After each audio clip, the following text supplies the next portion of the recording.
The Raptors put up a fight, but ultimately lose to the Boston Celtics 121-113 in Toronto. And boy, do we have some things to talk about in this one, ladies and gentlemen.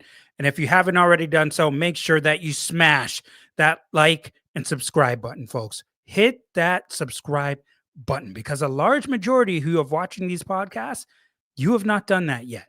So make sure you do that ASAP. Only the real ones, though. Only the real ones subscribe to the Mike Roach podcast. Let's get into this game here, ladies and gentlemen.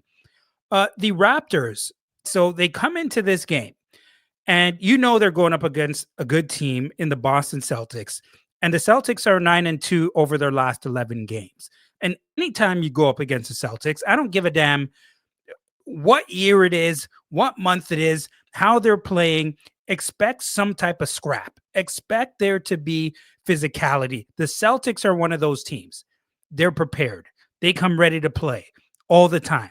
So already you got to have a frame of mind that you better come into this with energy or things are going to be rough for you quickly. And that's exactly what happened. The Raptors start this game. Jacoby Walter gets to start again because RJ Barrett is out. And apparently there is an update on RJ Barrett on Monday. So we will find out if he plays in that quarterfinal game against the New York Knicks in Toronto. But Jacoby Walter gets to start again in this game. And overall, the Raptors just come out flat, lackadaisical. They don't have any energy, and just that the urgency isn't there. And already, to me, that's a bad sign. You do not come out with urgency. It's always tougher to play from behind. And when you see that lack of energy, you're already thinking, oh boy, here we go again. Here we go again. And against a team like the Boston Celtics, you already know off the bat that is not a good sign. And in this one, I was keeping my eye, first of all, on Jordan Walsh. Okay. Now, we know pitcher, Jaylen Brown, Derek White. We know, right? Jordan Walsh is also a guy that we know as well. And he can be streaky, but he can put points up on the board. And coming into this game, he's been averaging 16 points over the last 5 games as he has been inserted into that starting lineup. And the guy can play, I'll tell you that much. Okay. 26 minutes in this game, he had 9 points. He went 4 of 8 from the field, 1 or 2 from 3-point range, 6 rebounds, modest game, 3 steals, though, on the defensive end as well. And so I was keeping my eye on him, and he got some buckets early on in this game. Thought he was getting a bit of a rhythm, kind of slowed down over time. But in that first cue, boy, I mean, the Raptors, did they really just come out looking sluggish?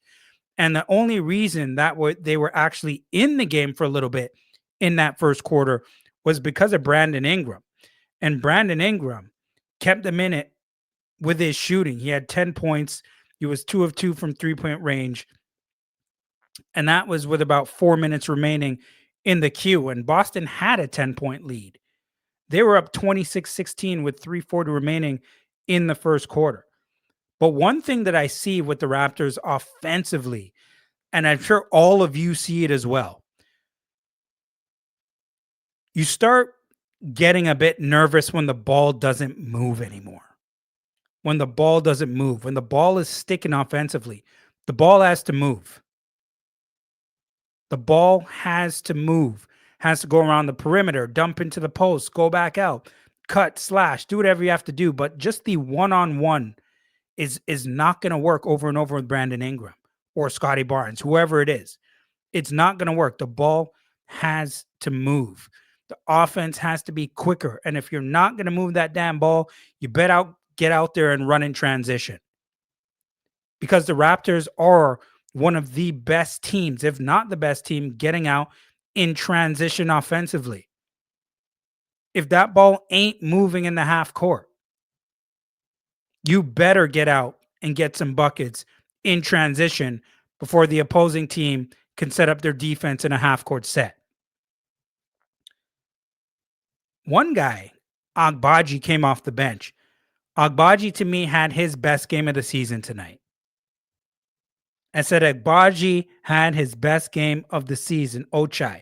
He played 22 minutes in this game. He had 11 points. He was 4 of 7 from the field, 1 of 1 from 3-point range, 2 of 2 from the free throw line, gave you 2 rebounds as well and 2 blocks. And he gave some good energy in that first quarter. He was aggressive going to the rim as well. But the Celtics were up 34-26 after that first cue. And I was thinking, if the Raptors can shore up their defense a little bit, maybe they'll stay in this thing. The second quarter comes, and guess who we see making an appearance for the Toronto Raptors? We see one AJ Lawson. And remember this, folks, because this is a guy that we may have to start talking about just a little bit more in regards to playing with the Raptors and not the 905.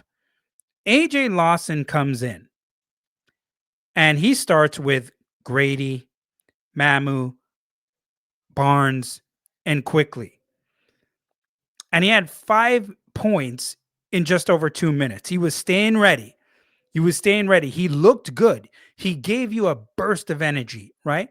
He was running the floor hard, getting to the basket, shooting threes. He's not scared. We'll tell you that much. For a guy who hasn't seen a lot of run with the Raptors this year, he definitely did not look scared. And I don't think we expect him to look scared. We saw what he did and what he was capable of last season at the end of the season. But at some point, he's a good offensive player. And he gives energy. They're going to have to look at giving AJ Lawson a bit more run here. He is averaging 25 points in 9 G League games so far this season for them. And so we know he's capable. Walsh ends up picking up his third foul which is a good thing. He's active on both ends of the floor. But one thing that I didn't like in regards to the Raptors and covering the perimeter and 3-point shooting, they're helping too much. They're helping too much and leaving guys open from 3-point range. Listen to this team stat in regards to shooting from the Celtics. Overall, right? The Celtics had 92 field goal attempts in this game. The Raptors at 88. So they had 4 more field goal attempts than the Raptors in this game. 92. Remember that number. 92 field goal attempts.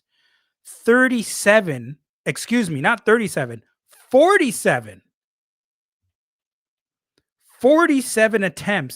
came from 3-point range. Yes, you heard that correctly. 47 field goal attempts came from 3-point range, and they made 20 of them. They shot 43% from 3-point range.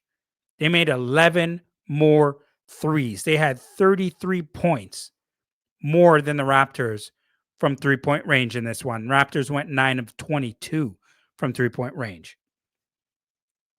And so when there's too much help, at some point, you have to be accountable to guard your man. You got to be accountable to guard your man. I understand that, yes, you are going to play help defense, but you do have to have some type of accountability keeping your man in front of you. Everyone does. Because you can't let these guys throw up shots from 3-point range knowing that they have gunners on this team. I believe there's only 2 other teams that shoot more threes in the NBA than the Boston Celtics. Who they are, I'm not really sure at this point, to be honest with you.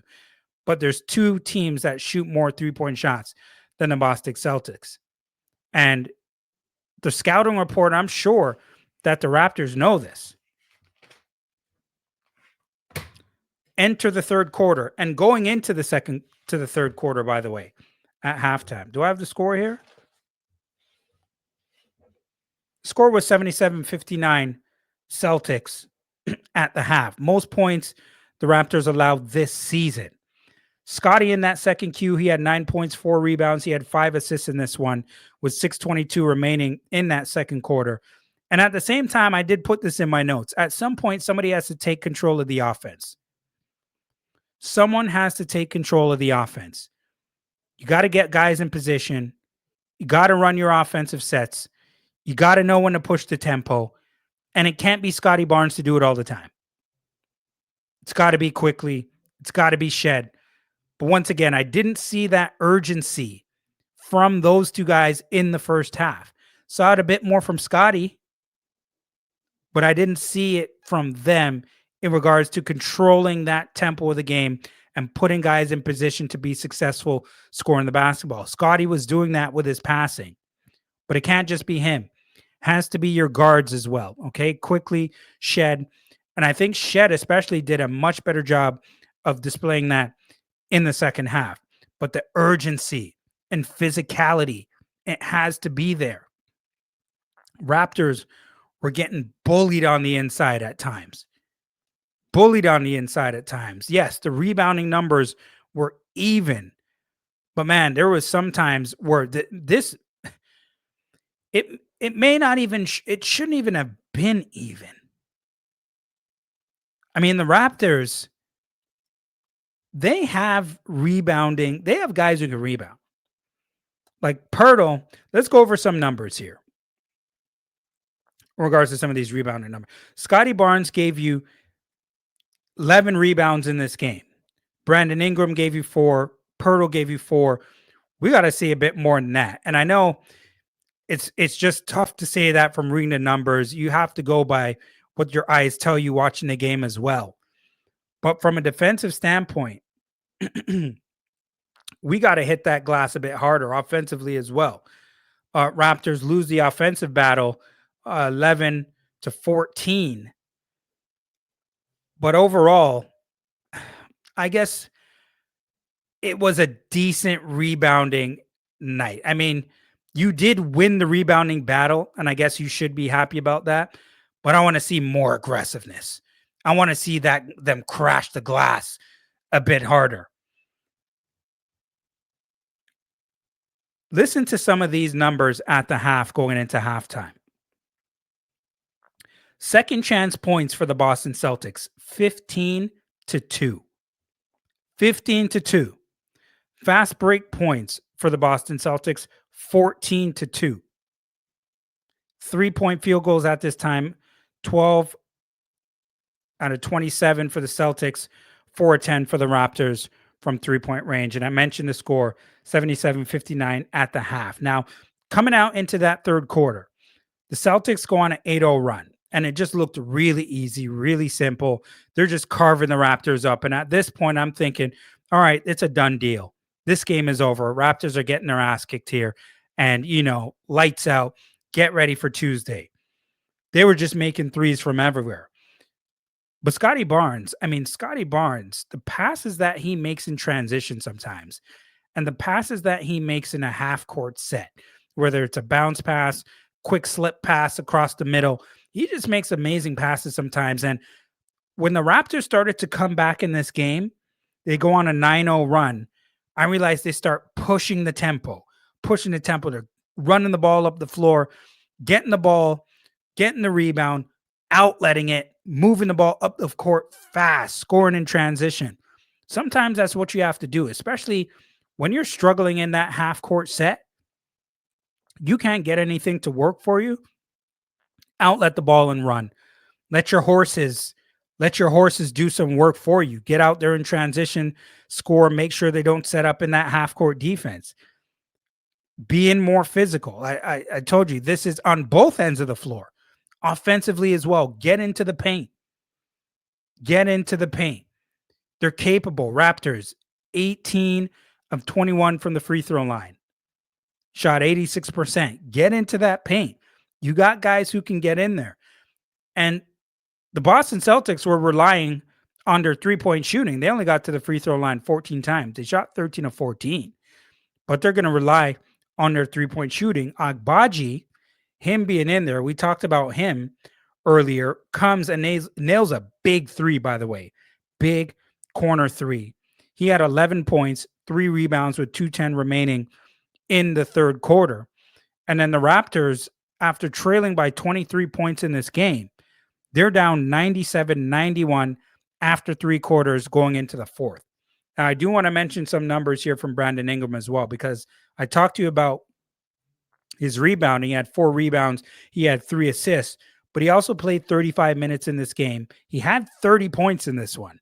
He did drop 30, 4-7 from 3-point range. He was 11 of 20 from the field overall. Scotty had 18 points, 6 of 12 from the field. He was 6 of 7 from the free throw line, but he gave you 11 rebounds, 8 assists as well, gave you a steal, gave you a block. Jakob Poeltl's been fairly quiet these last couple games. 25 minutes, 10 points, 4 of 9 from the field, 2 of 2 from the free throw line. Would like to see him being a bit more aggressive, getting to the free throw line as well. 4 rebounds in this one. Quickly was quiet as well. I was hoping to see a little bit more offensively out of Quickly, especially with a competitive team like the Boston Celtics and, RJ Barrett being out of the lineup.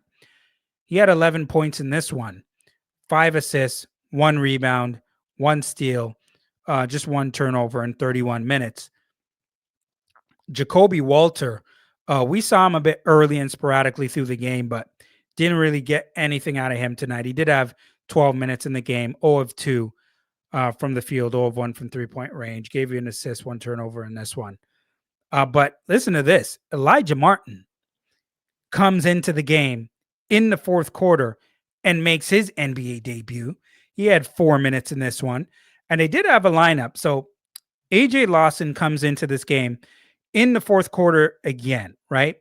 At this point now, he drills a 3, looks really comfortable out there, 10 points, 3 rebounds, not scared at all, high energy, which is good, right?